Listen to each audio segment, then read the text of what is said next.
Okay, good evening, good evening. Let me welcome you once again to our seminar series from the Dr. AMRIE Morris-Patterson G.I.F.T Foundation, that's Grief Intervention and Freedom from Trauma Foundation. Glad to have you join us once again, and we are here for a follow-up. We didn't have enough time last time, as is the case very often when we tackle some of these topics, to cover the topic of criminal minds, the psychology and the solutions to crime and violence. As we know, this is a perennial issue and a challenge that is being tackled by societies all over the world, and our country here in St. Vincent and the Grenadines is no exception. And we would have had a very good discussion in part one of the seminar, looking at the various factors, or some of the factors. Most of them I think would have touched on as relates to criminal behavior. And well, not just behavior, but attitudes, because behavior starts with the mental attitudes, well, the values and attitudes. So we are once again privileged to have with us our panelists. We have Jamali John, attorney at law. We also have here with us Cami Matthews, retired social worker, the family life and welfare and prisons as well.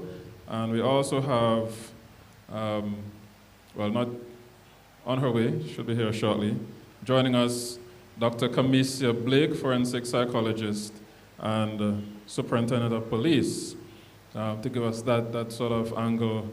We know the law enforcement aspect of it is critical, and one of the things we want to touch on a little later on has to do with the effect of crime and violence. Sometimes we don't think about this or talk about it as much, but the effect that this has on the law enforcement officers themselves. All right, they get a bad rap sometimes, or a lot of licks, as we would say, from the public, but we want to, be empathetic towards them as we look at this issue as well. All right, so as I said, we touched on a number of issues. Just to recap, we looked at some of the definitions of crime and violence, and we also touched a bit on the trends as relates to statistics regarding crime and violence. Are criminal minds born, or are they made? We touched on some of those issues, and we started looking at the roles of the various stakeholders. So I'm just going to ask the panelists to give any opening remarks or follow-up they want to give based on our last discussion, and then we'll get a little bit more into the roles of the various stakeholders in our society. Any opening remarks, comments? Well, good afternoon, everyone. I just want to begin again by thanking Brother Patterson for having me back on this program. I had a good time the first time I was here, and I'm happy to be back. The last time we came for this program, there were several events that took place leading up to that first program. Some of them we were able to reference. In particular, the one that stands out to me right now was that incident at the community college when we were talking about, indiscipline and how we go about dealing with indiscipline. And now we're back for part two, and we've had more events that took place between part one and part two. So right now we've had at least one well-known DJ who has been arrested and charged for attempted murder, having chopped his wife. And we also had... Should we say allegedly? Well, allegedly. Yes, yeah, okay. That's the correct thing to say, allegedly. Chopped his wife. And we also had a video that went viral from one of our secondary schools with a young man essentially boxing a female student repeatedly. Kicking, boxing and kicking and so on.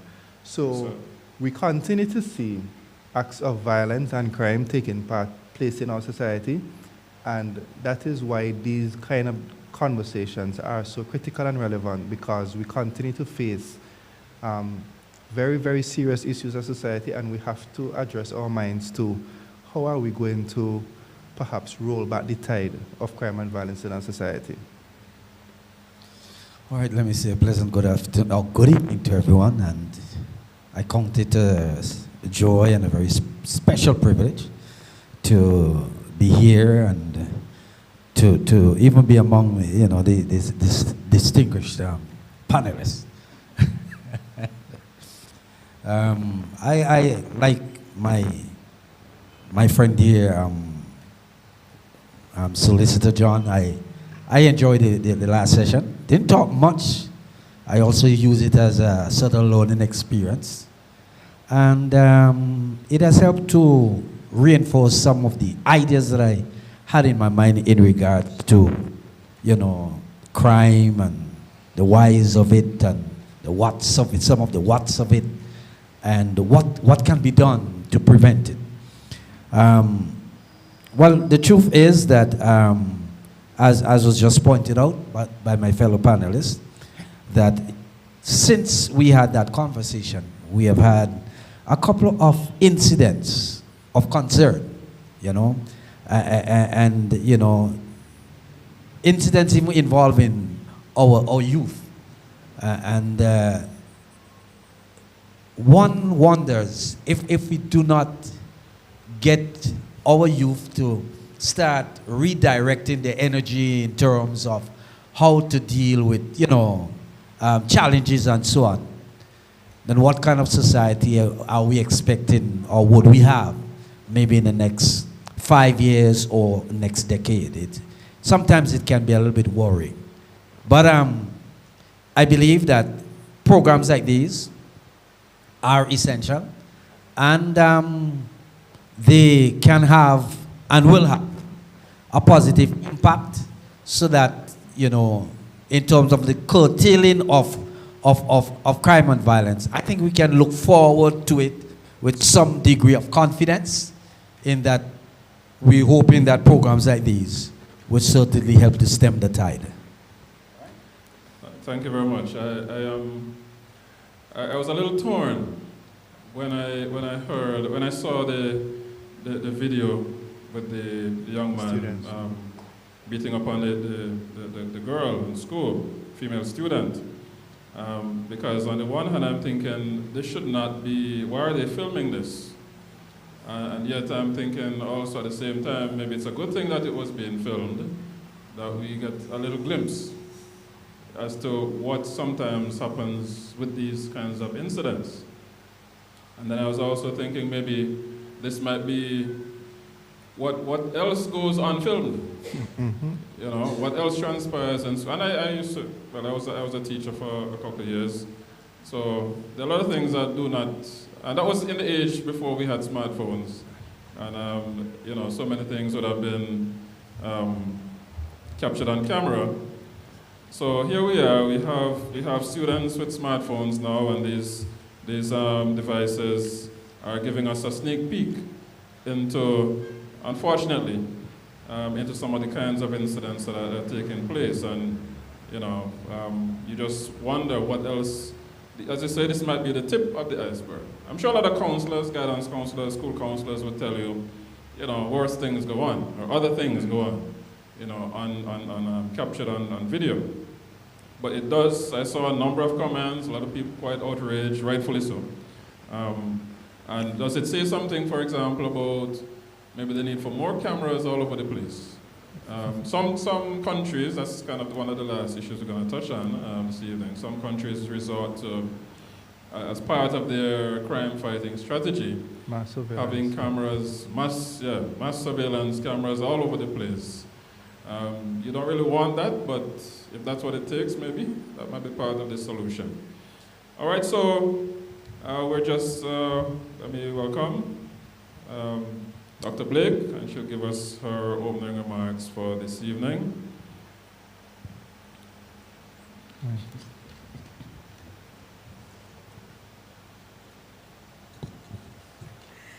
I just want to say good afternoon to everyone, the esteemed panel, and for inviting us back to have a very good discussion, continue from where we were left off last time. on the issue of crime and violence, the psychology behind of it, the spiritual aspect behind of it, the social aspect behind of it. How do we understand and how do we put things in place in terms of mitigating, alleviating, reducing the issues of crime and violence, particularly among our young people. So it's really a privilege to be back again to continue the discussions.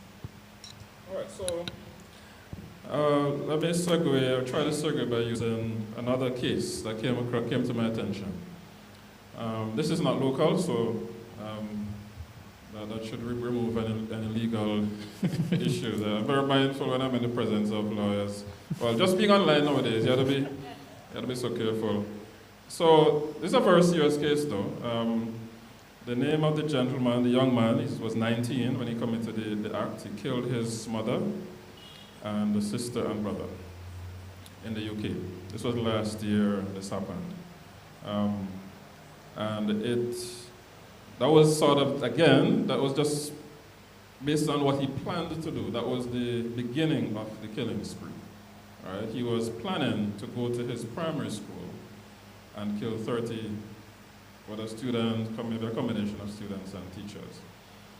But somehow in the process of going to the school, the plot was foiled and he was arrested. And I remember watching that piece of the video. While he was being arrested, he was saying, "It's not murder, it's not murder." I don't know what was going on in his mind, right? But I heard something to the effect, because I was trying to figure, okay, naturally, what could have been the motivation, the twisted motivation that would have prompted something like this. But I wasn't finding anything. There were persons who were saying he was kind of autistic, I think was one of the descriptions that was used. Very quiet, more on the shy side. Again, it goes back to discussion last time about what characterizes the criminal mind, right? So somebody will do something like that. But there was not much was being said about his personality except that he was shy, and this was totally unexpected. He was known to be, though, an avid video gamer, all right, video game player. And I heard something, this is hearsay, this is not, I haven't verified all of this, but that seems to have been a factor in what he did. Now, I'm not just not a video game player, I'm very critical of video games, all right, because of the kind of influence that I have seen them have and read about them having. And it goes to the question, it's kind of related to two of the questions I want to touch on, the role of media, social media, entertainment. Some persons would say, well, these are just entertainment, or music is just music. So when you hear gangster lyrics coming out of, whether it's rap music or dancehall, just entertainment, right? Is it? That's a question I'm putting to us. These various forms of media, what are the pros and cons of media in this whole discussion? Is it a non-issue, or is there something there? Well, I would start. I start because this is a discussion that I've not been a part of it, but I've had the opportunity to listen to other people discussing this issue, mainly radio talk show hosts. And of course, they tend to defend it to say it's just music. And they would make the point that they listen to this music all the time and they do not go out and do X, Y, Z, right? Now, it is true that music will not have the same effect or impact on everybody.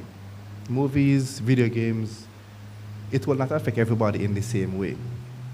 But I find it to be very strange, if I may use that word, that as a society, we claim that we don't want to see certain things in our society, but then if there is music that is promoting or glorifying the things that we say we don't want to see, we are entertained by that music. It just doesn't make any sense, right? So we have to decide, first and foremost, well, what kind of society do we want?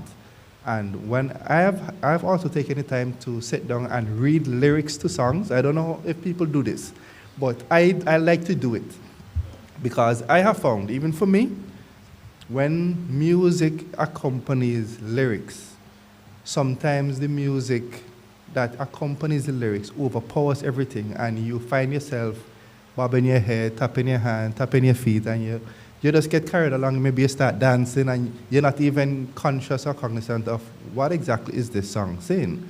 And when you sit down and you read the lyrics, people they will be blown away by what is actually in these songs. So there are songs that say, we go for them anyway, which is to say, it doesn't matter where you are. You could be at work, you could be at home, you can be at school, at church, it doesn't matter. And there is no way that's too far when I'm ready to come and kill you.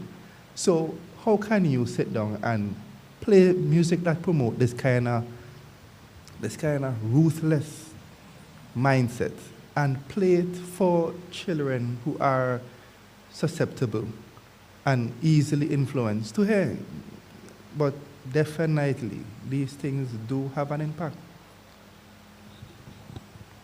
One of my concerns, this whole issue, is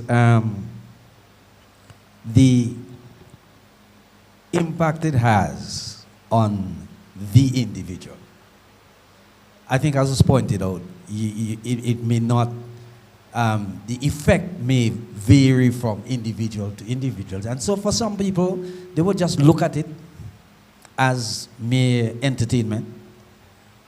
And I don't want to appear to be, well, probably pointing my fingers at any, at the DJs or what have you.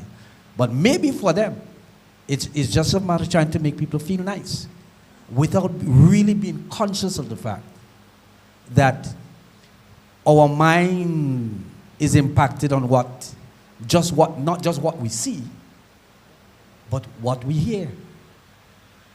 All right? And so when I listen, I may not have that capacity to be able to say, all right, this is just for entertainment. So I'm gonna stay there. I'm not going any further than that.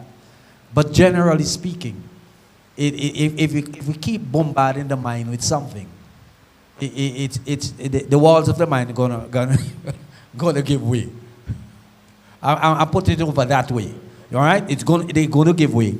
And then as has been observed over the years, you'll find that some people start, their mindset start taking on that kind of idea, be it violent or what have you. Yeah. I don't want to run too far, but I remember many years ago, even before my son here was born. I call him my son. He knows that. And I was teaching at a particular school in a particular area. I'm not going to call the area, I'm afraid. Shall I go nameless? You know what I mean? And when I got to school in the morning, I was a family life teacher for that school. When I got to school, there was a big discussion in the staff room.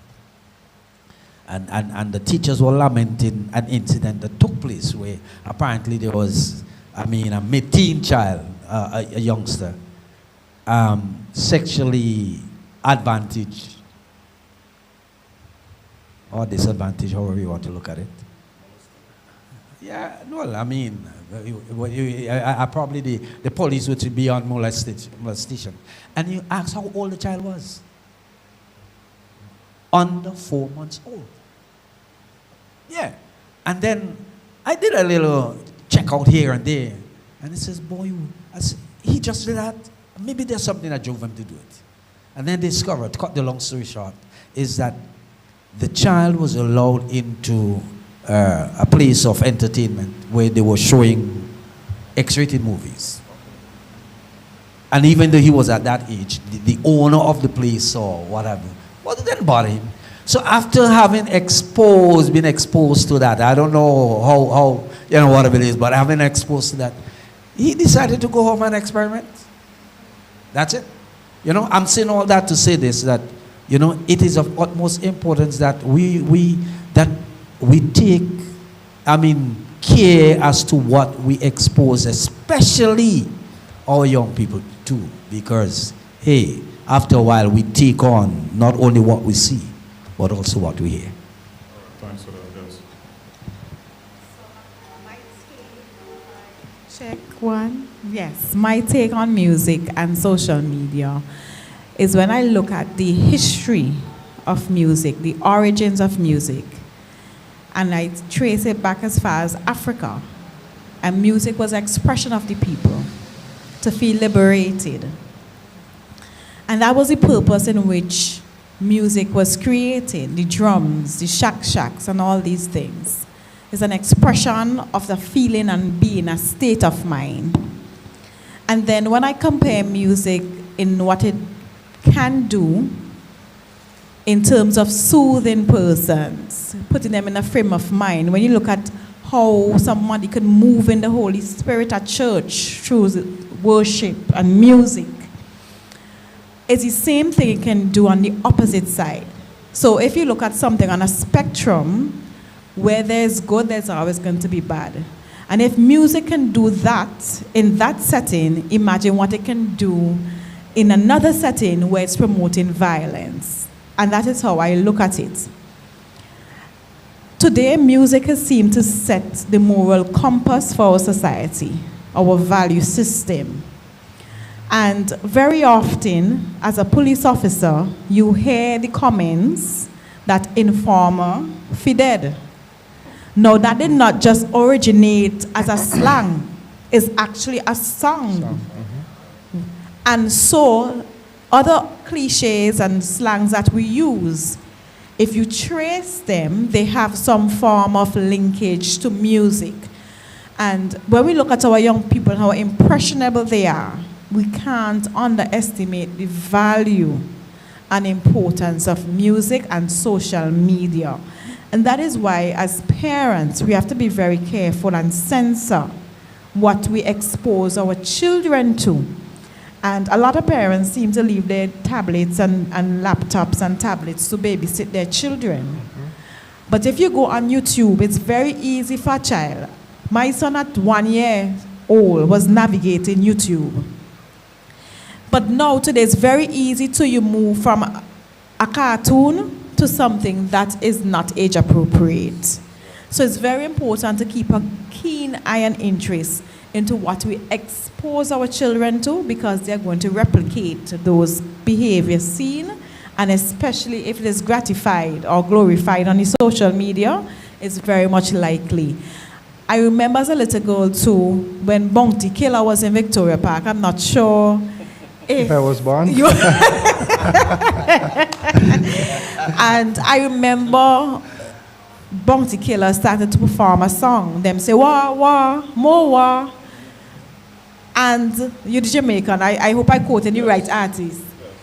And immediately in Victoria Park, there was a shooting. It could have been coincidence, but I'm just showing you the linkage between what music does. If it can hype a Christian, it could hype somebody who on the other spectrum. Very good points there as you were talking. I remember Saul and David in the Bible. David's musical skill in playing helped to soothe and chase away the evil spirit, you know, in Saul.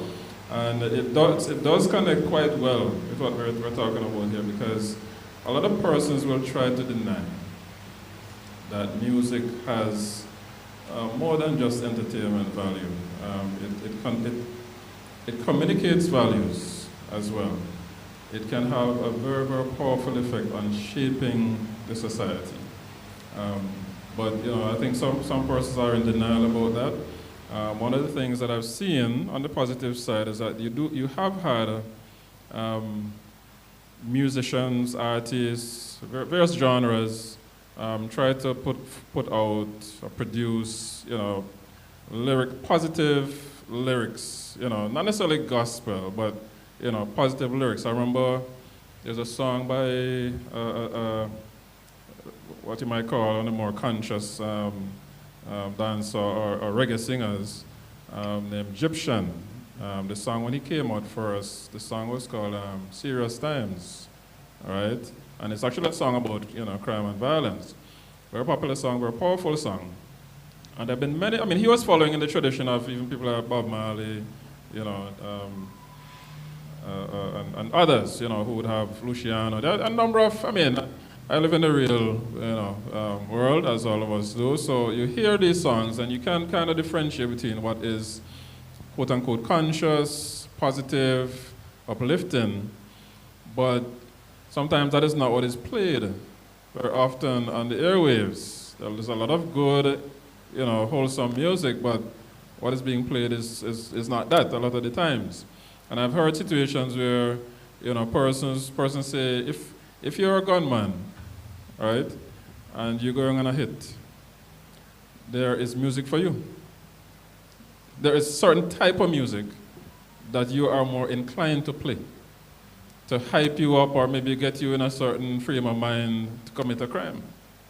And then there's plenty of that, well, more than ever before now. You have that genre, there actually is a genre of music for that. I think somebody is, well, I'm gonna go off in my little pet peeve, but yeah, so it's undeniable that we have a situation here where the media, and media in the broadest sense, social media, entertainment, you know, play a key role. And I think we need to enlist, and this is more on the solution side, enlist some of all of our musicians, artists to be responsible about this and play a role, create music that is wholesome, that is uplifting, communicates kind of values that if you have a child, you'd want them to sing. Yeah. Just to straighten that point, I'm usually amused when artists come out and say, I don't let my children listen to my music, right? Cardi B recently said, that Cardi B has a daughter, she said she don't let her daughter listen to her music. Also, there was an interview that Steve Jobs did years ago where he said he does not allow his children to use devices just freely. And these are the people who are the leaders in their industries. And if they themselves are telling us, this is not something that's hidden, these are public interviews. Look, I don't let my daughter listen to my music. Then why should we be allowing our children to listen to their music? It doesn't make any sense. Point. As you were speaking a while ago, Kami, and I think Jamal made the same point, that the persons will say the music does not have any influence on me, right? But I wonder, we were having a little discussion before, right? And it was said, a number of cases were brought up of individuals who committed crime, murder, attempted murder, right? And these are individuals who persons would swear they would never do something like that, right? And yet, so people are bewildered when these things happen. They say, what, that person, he did that, right? So I'm wondering now, is it safe to say these things have no influence when maybe there's some kind of underlying, influence that's there? When you see somebody who is totally out of character for them to actually commit a crime, do something like that. Is there something in the air, something in the society that maybe not just music but other things, movies, things in the culture that may be having an influence that we are denying, you know? Maybe a question for the psychologist. All right, let me just limit a little part Theologist. before. Right. Theologian. Now, I'm one who believes when an act of violence or crime, anything that is unsociable is committed, that it doesn't start at the moment of time, right there, moment of truth. Okay? Very often it starts, it has been ongoing. The process has been right, seed or sown, and so on and so forth. And so that's one thing. The other thing is that very often we as human beings are inclined not to want to be realistic about things. So in order for us not to feel probably guilty of certain things, we tend to take a stance where I don't see anything wrong, it's not having any impact, and so on. So, while on the other hand, if we really sit back and analyze this thing properly, and even with our personal life, we would see that even in our personal life, and I think as Lawyer John says earlier, that sometimes you listen to these things, you might be taking it for granted, and if you keep on listening for maybe too long, is that you start becoming a part of. You know what I mean? I have gone into the buses. I'm from the old school. And sometimes I'm in private transport, and I would hear some school children, or you know, maybe 5 years old, 6 years old, and wait, is he or she the composer of the song? Because they're not missing, you might say a word. I'm going a little bit beyond that. They're not missing a letter. You understand? And then maybe sometimes I'll hear this song, I say, but look, I'm not hearing this for the first time or the second time, but here is a 5-year-old repeating just about everything. And some of them sing the thing or say the thing with certain expression. You know what I mean? so I think sometimes we have to, I think we need to face reality and stop try hiding behind this idea. Well, it's for me, it's nothing, when in truth and in fact. And it's only a matter of time before it impacts on me. It might impact on others a lot before that. Okay? And I mean, and whether it's for music or sin in any form, sometimes it takes time to impact more on others, you know, after a while. Okay? Yeah. So. No, Brother Matthew said something that's very powerful, because he said if we are honest with ourselves in our own personal experience, and I could admit, right, when I was a teenager, I knew I wanted to start driving as soon as I turned 17. So as soon as I turned 17, I went to get my driver's license. I never went on the road with any tutor to learn to drive. I would always say I learned to drive on video games, right? Growing up, there was a video game called Need for Speed. I used to play Need for Speed all the time. There's one in particular, Need for Speed Most Wanted. That's a game where you go through the game trying to be the most wanted driver on the road, most wanted by police. And when I started to drive, I was just reckless. Everywhere I go, whether I'm early or late, I'm speeding. I could be going from here to there, I have to speed to get there. Yeah, overtaking around corners, just, people used to call my father all the time and complain to him about the way I was driving on the road. And if he's in the vehicle, I would obviously drive very different, and he would tell me, no, drive the way that's normally drive, because I hear from multiple people how you drive on the road, this is not the way you drive. And even up to now, like recently, you have police on the road enforcing traffic regulations. And you know, when I see police on the road, it just annoys my spirit to see them.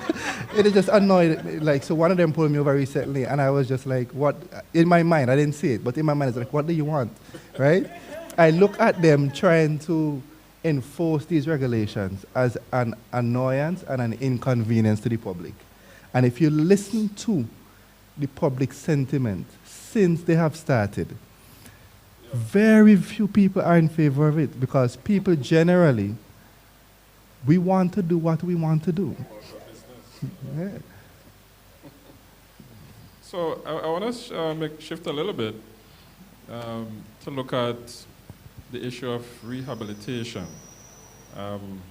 because we have persons here who have had some experience with the prisoners, and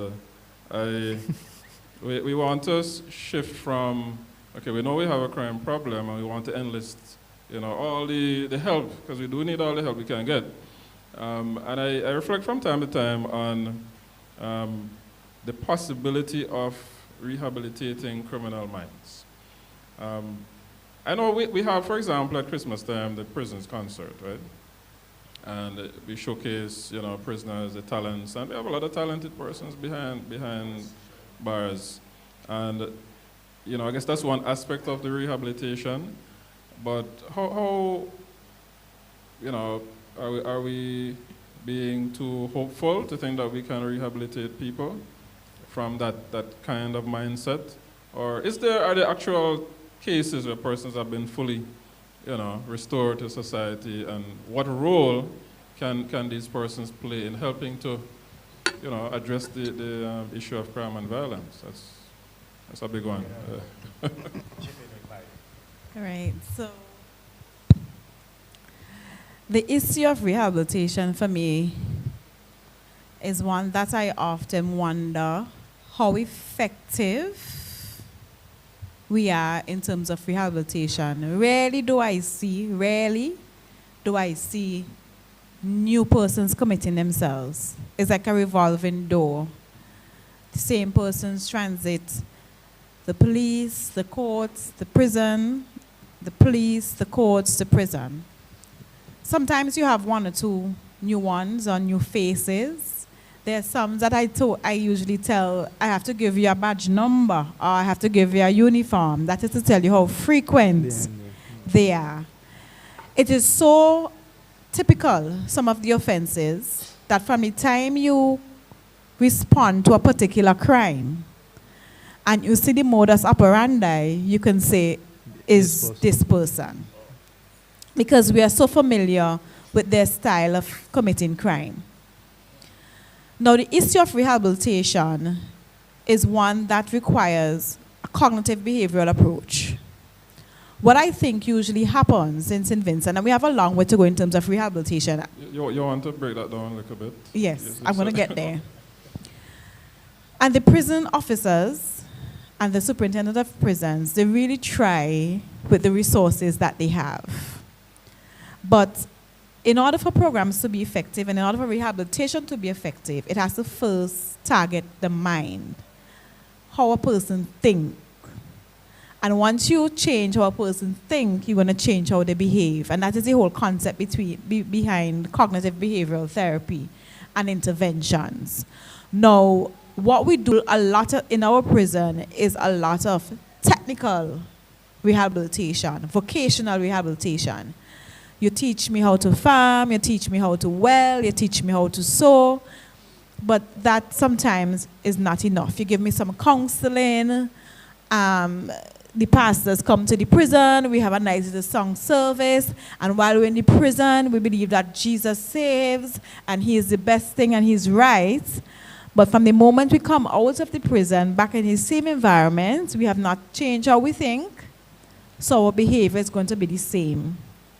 So ideally, what should happen is that we need to target persons' risk factors. And if you target the risk factors, then you have particular interventions that targets the risk factors. For example, you have some men who come to the prison all the time because they like to hit. Clearly, they have several charges of wounding and assault. So they clearly have some aggression issues. So we have to put them in a program that deals specifically with aggression. And then you're going to see that alcoholism is another issue that causes them to offend. You now have to put them in a program, an AA program, that deals with this kind of behavior that causes them to reoffend. So that's why I said the rehabilitation programs must target the risk factors to offending.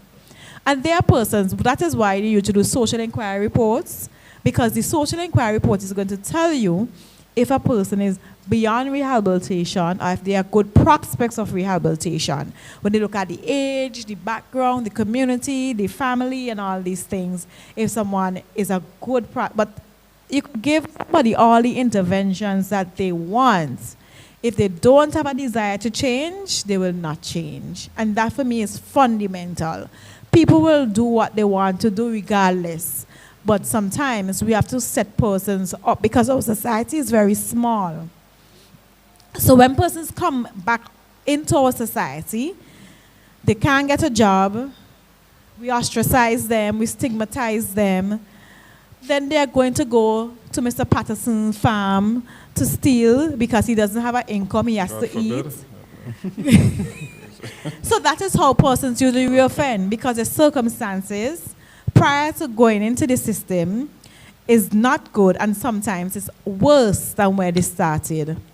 You know, so in some countries, for example, in Finland and in Norway, where the recidivism rate is really low, they have a really nice system where when you come out, you have like a reintegration allowance that allows you to go back into society and be able to have some independence. And what You give them a stipend? like a stipend, Oh, wow. because it helps them to reintegrate into society. What they also do, and these areas have some of the best crime rates in the world. The recidivism rate is like below 10%. What they also do, for example, if you learn a skill, you don't get a program, you don't get a certificate from the prison. Nobody's going to accept a certificate from the prison. They get a certificate from the government. Like, for example, if you have adult ed, those kind of programs, so then you can take that. So if I come to you and I say, Mr. Patterson, you have a bakery, I'm a good baker, I acquire my certificate, and you see His Majesty's Prison baking certificate, you're going to think twice to hire that man. So another thing that Finland does is that, and Norway, their prison is set up like a little hotel. Individual rooms, they have television, they have bathroom, AC, gym. They have access to all these things. And their whole philosophy behind of it is that if you treat them like animals, they're going to behave like animals. And they start to reprogram the mind to think and behave like a law-abiding citizen. And it seems to be working. I'm not sure if that can work in St. Vincent, because we might have people committing themselves just to go into the prison. But rehabilitation with the right interventions certainly can work. Yes, Matthews, give us your take. Yes, I tell you. Let me commence by saying, from my work experience at our Majesty's prisons, and I had the opportunity to work with both males and females. Well, those days you didn't have any in between. I mean, I don't think they have any in between still. Okay. But be that as it may. But I would want to say that if you can't save some, if you can't save all, you may be able to save some. I say that to say this. One, I've discovered that apart, along with what Dr. Blake has said, that individuals have to come to the place where they take charge of their lives. In other words, if the person pays little or no attention to the quality of his life or what he or she intends, it's going to be a difficult task. I think Dr. Blake puts it this way. I mean, and we see that in regards to counseling, you can advise somebody, but you cannot counsel somebody against his or her will. Not so? Am I right, Dr. Blake? Right. Okay?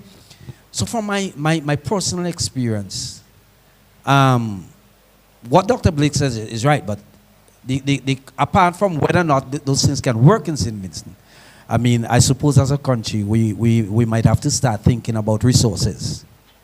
Because I remember when I was there, I was the only quote-unquote social worker that was there, and I had to contend with 453 plus. Hello, is anybody home?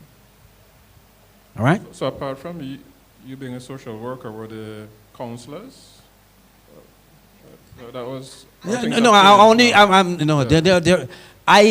had to take on all of that. Oh, okay. And Also, you're individuals who sense the need for some counseling. I was not a professional counselor. I would do the basic, and if it's anything, I would refer you to. Okay. You know what I'm saying? They have counselors now. They also have a psychologist now. So they have made strides. Right. Well, I'm happy to hear that. But the point I'm trying to make is that individuals had to also come to that place. Because I know of an individual, he was found guilty of manslaughter. I'm not going to say because St. Vincent's too large now. And he was sentenced, I think, was for about 12 years. If he behaved himself, he would just do it. But during the period of time, he was not too good at reading. You know, I mean, he was not that literate, as we would say. But then he sensed that he had certain needs. And he turned to me to assist. Now, prior to going to the prison, I had some years of teaching experience. So I kind of leaned. It came in useful. And cut the long story short, when the gentleman left the prison, sometime after, he went and applied for a job. And guess what kind of job? Security. Ooh. And he told them, as part of his resume, his father is working at the prison. That hit the newspaper, you know. The man says that his father, he came from prison, and his father is working there. And the news, huh? You talking about? Yeah. And the newspaper identified the man's father. I mean, I don't know what was the color of his mother's eyes. But suffice it to say that, you know, I took him under my wings because he was willing to, and I tried my best with him. The man ended up leaving St. Vincent after working for some time, go to another Caribbean island, and became the senior security officer for one of the leading institutions, educational institutions, right here in the Caribbean. All right? And there's another one. He's a big businessman now. You know, I don't want to say what field, but he will not mind. I mean, tourism, that's his thing. You understand what I'm saying? And I saw that if I get the impression, you don't have a large number, but from them, I get the impression if they put their mind to something. And I'm glad that the institution have brought in some other stuff, because one of the things that we used to encourage is people doing, apart from the Christmas concert, I mean, those who have the potential were encouraged to write GC, CXC, that kind. Up to a year or two ago, I mean, I usually invigilate CAPE at community college, and we had one of our friends from Her Majesty's prisons writing CAPE exams. You know, so if we can extend on that, along with with what Dr. Blake says, we can reach some. I mean, but there are some, no matter what you try. All right, and then society has to be also willing to lend a helping hand. Thanks for that. Very, very insightful there, and it's encouraging news, encouraging comments, because, you know, it is a wealth, I believe, of human potential that we have behind bars. Some persons are there just because of a moment of passion, a moment of indiscretion, a lot of different situations. And, you know, it says that we really need to explore what more we can do. As Dr. Blake was talking about the church is going into have worship, of course, that hits home, because I wonder, are our churches doing enough? Churches, generally speaking, right, in terms of what used to be called prison ministry.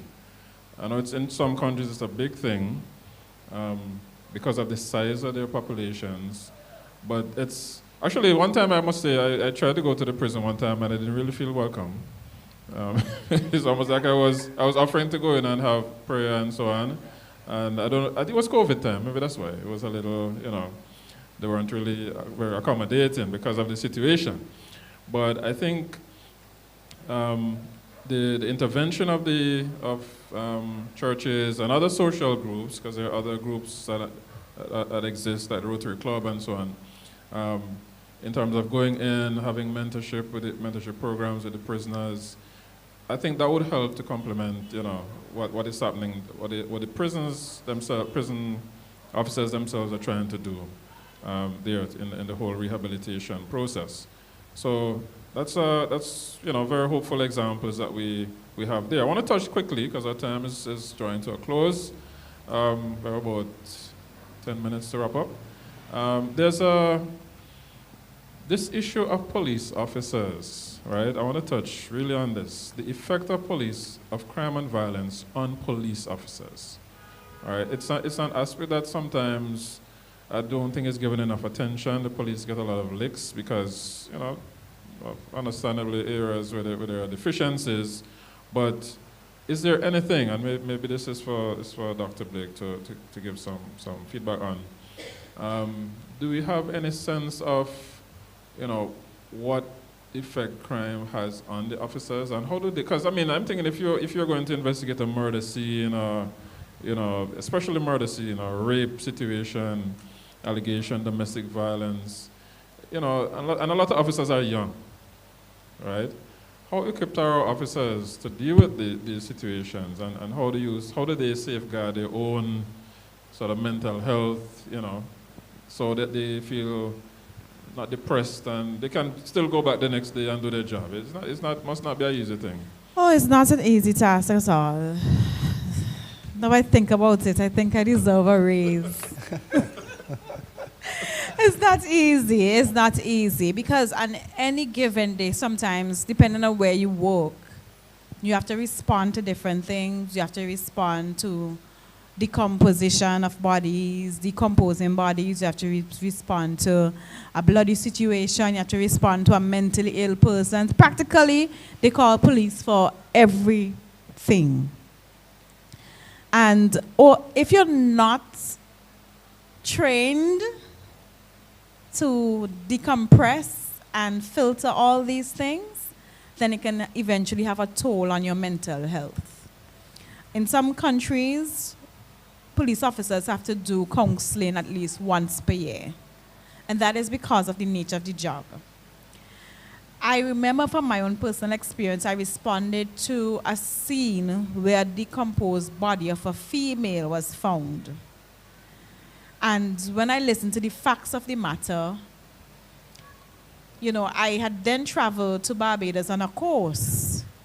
And shortly after I went to that scene, and I was there, and it was as if I was reenacting this whole young lady's story in my mind. I could not sleep. I did not. It was just so traumatic for me. I remember calling Dr. Morris at the time, and I was telling her what was happening to me, because you have to know exactly when you need help. And I remember talking to her about that situation. I remember getting one of the course mates to come on my sofa, because we stayed at a hotel. And he would sleep on that sofa in order for me to sleep, because I didn't feel safe. And I remember saying, boy, if people see he coming out of my room, they would think that we're inside, they're doing things. But he really standing in security. Because I was experiencing what you call post-traumatic stress. Because here I am in this room, and every time I hear a knock, I wondered if this was the person that was coming for me.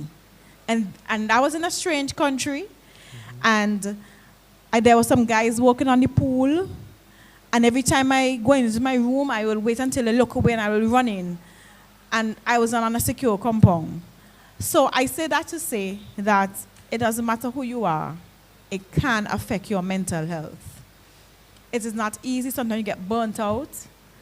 Sometimes people cope differently. Sometimes that is why when I see my officers, them probably turn into alcohol or being late or being absent, sometimes it's good to have a conversation.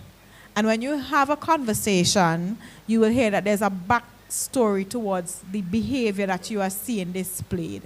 So it's not easy sometimes, especially within the last year or two. We worked some long hours. We were away from our families.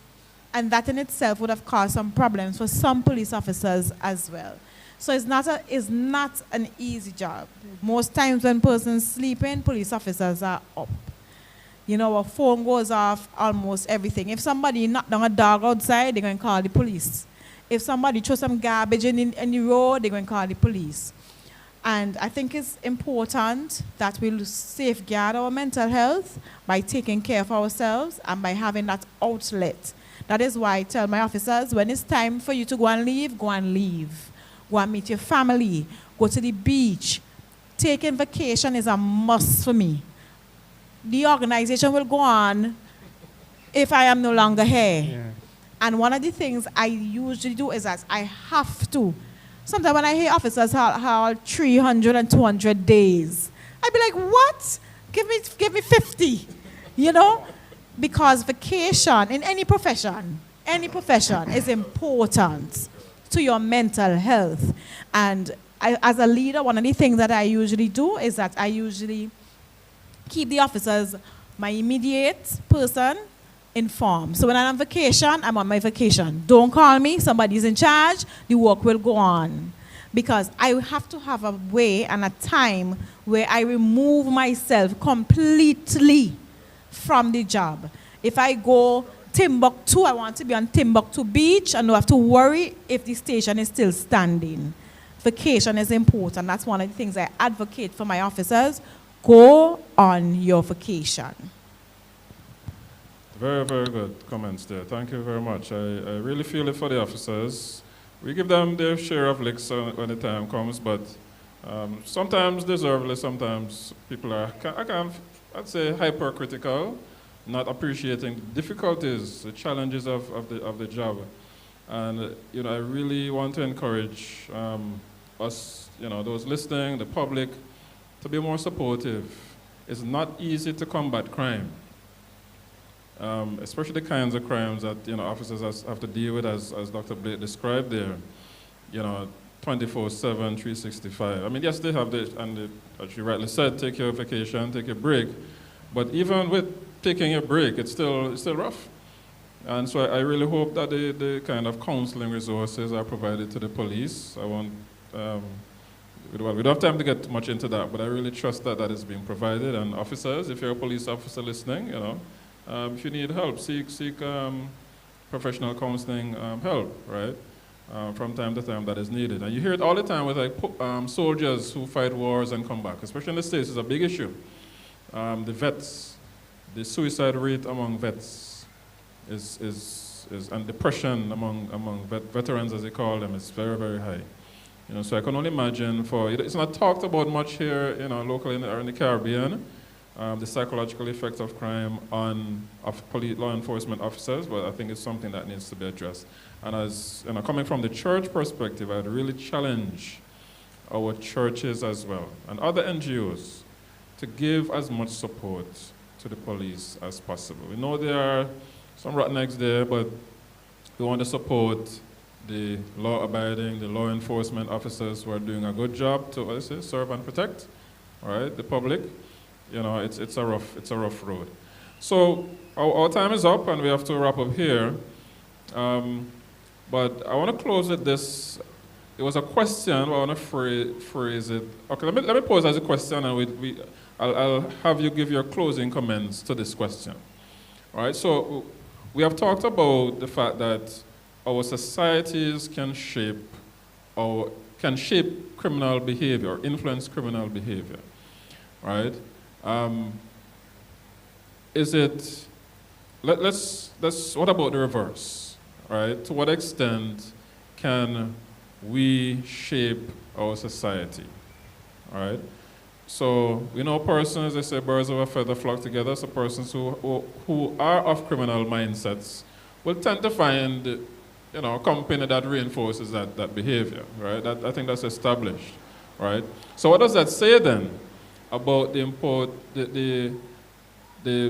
possibility or the extent to which all of us, by virtue of our associations, right, can have a reverse effect, a reverse positive effect, right? I hope I'm not complicating the question too much, but you get what I'm saying, right? How can we exert a positive unifying effect against the criminal mindset? That's another way to phrase the question. And then we'll close with that. It sounds like part 3 might be necessary, but we'll leave it at part 2. So you give me your closing comments, and we'll wrap up for this evening. Since I came last, I want to go first and just wrap it up. So I must say that the good outweighs the bad, in that we have more law-abiding citizens than we have. That for me is a positive thing. And I always go back to the family. I always go back to the role of the family and the social institutions my son to school, I always tell him little things. You don't have to fit in. Even this morning, I was telling him, because he wanted to wear a cap, and I was telling him, I am not raised. And I want you, because if you behave like a gentleman, and if you think like a gentleman, you're going to be that flicks up in the air. You feel as if you are a rebel. You know, and I was telling him these him at that age, because he can't wait until he's big and grown up big. I should have. And I want to say that the family has a role to ensure that we raise strong men and women, because it's those strong men and women is going to form our society. And that is how we're going to influence those who are doing bad into the possibility of influence and doing good. So, and again, he knows exactly how to select his friends. People, I just tell them plain talk, you have to be wise. There's some persons you are not to play with, you're not allowed to play with. Because I want him to start to see at this age that you have to be selective of your company. Because your company is going to help guide how you behave. So again, it comes back to what we inculcate in the home and how we grow our children to be strong role models, to be strong men and strong women in our society. Because the good outweighs the bad. Yeah. Right. I just want to support that point, and also to say that there are different organizations who make the interventions. Schools invite different speakers to talk to students. The church does it as well, not just in terms of the public campaigns, but also even internally. Sometimes we do have opportunity to come close to young people who might not necessarily be part of our congregation. And just by that association alone, we're able to make an impact. And I think about that specifically because I go to Artley Hall Church, and you know Artley Hall is one of the hotspots, yes. Artley Hall is one of the hotspots in the country. And whenever I have an opportunity to, especially males, which we don't have much, but I always make an effort to let them know that despite what is going on around them, they have the power to choose their own future. I like to see, and I always grab the opportunity to be a part of, and encourage other people to do it as well, because sometimes we could easily our own influence. Yes. You know, I have become fully convinced that all is not lost. I mean, yes, we have crime, we have violence, and so on and so on. But as Dr. Blake would have hinted earlier, if we check the stats properly, we would discover that the majority of our, well, let's for the time being focus on our youth. The majority of our young people are not integrally involved in serious crime and violence. So I believe what we need to do, as was indicated by panelist John, we have to, all the various institutions have to, what I would call synergize the energies.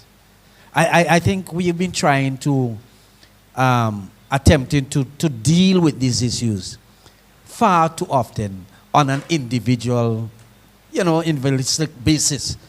If his social group does it and something comes of it, he gets the glory. If I mind, I get the glory.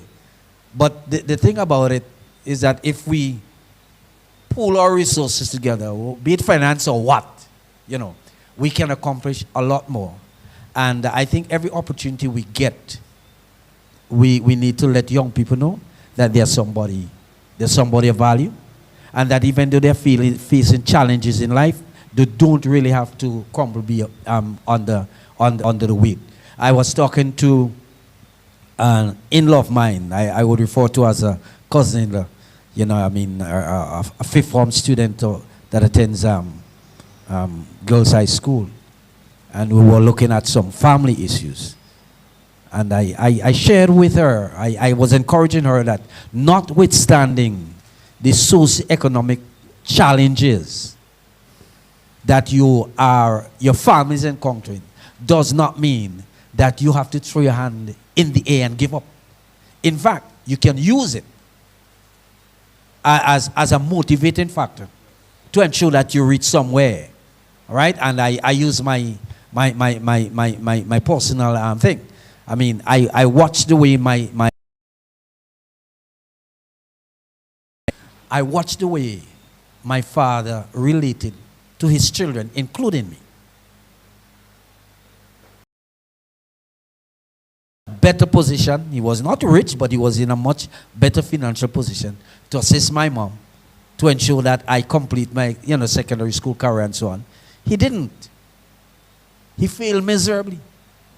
And I used that and I said, boy, maybe if my father was more helpful, I could have reached, instead of just reaching on the treetop, I might have reached the sky. But you know what? I made up my mind then that if God is to bless me with a family, It'll be different. what, sir? I'm going to use the experience I had with him, as a means of motivating me to ensure that I give my children and, I was planning to get married anyhow, which I did. and my family, the best.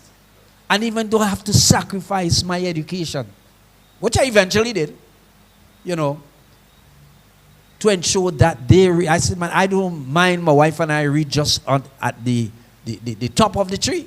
We want to make sure that they reach the sky. And so sometimes we can use even these negative things to encourage our young people to move on to higher heights. Well, thank you very much. Really appreciate our panelists giving us of their time, sacrificing their time to be here with us. I trust that we would have been edified over this two-part discussion I would have had.